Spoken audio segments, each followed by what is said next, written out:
Well, tonight, over 300,000 Connecticut families are worrying about where their next meals will come from. If the government shutdown continues into November, SNAP benefits will be put on pause. Your reporter Katie Cohen joins us live at Connecticut Foodshare's headquarters in Wallingford, finding out how the organization is preparing to help. Katie.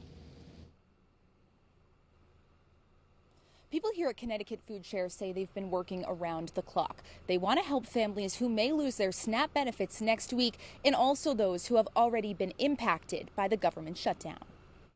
Since the start of the shutdown on October 1st, Connecticut Foodshare has been preparing for the worst. They got an additional $1 million approved to buy more food, and they've been helping federal workers who are not getting paid. But they're also concerned about something that's never happened before: families losing their federally funded SNAP benefits, which help them buy food. The state is warning that could happen on November 1st. Connecticut Foodshare is urging recipients to use their balance through October 31st.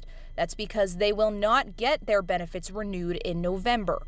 Once the shutdown ends, benefits should return to a regular schedule, but not for everyone. A new federal law goes into effect November 2nd that changes the requirements to get SNAP benefits.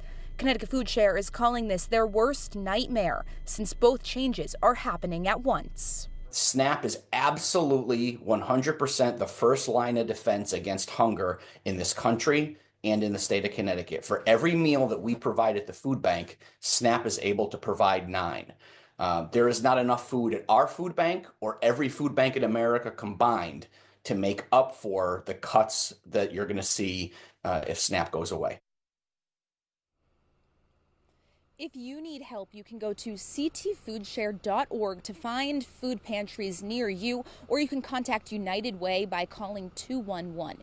Connecticut Foodshare officials say they have been in contact with Governor Lamont and are staying hopeful that something can be done to help the families in need. Your reporter live in Wallingford, Katie Cohen, Channel 3 Eyewitness News. Katie, thank you.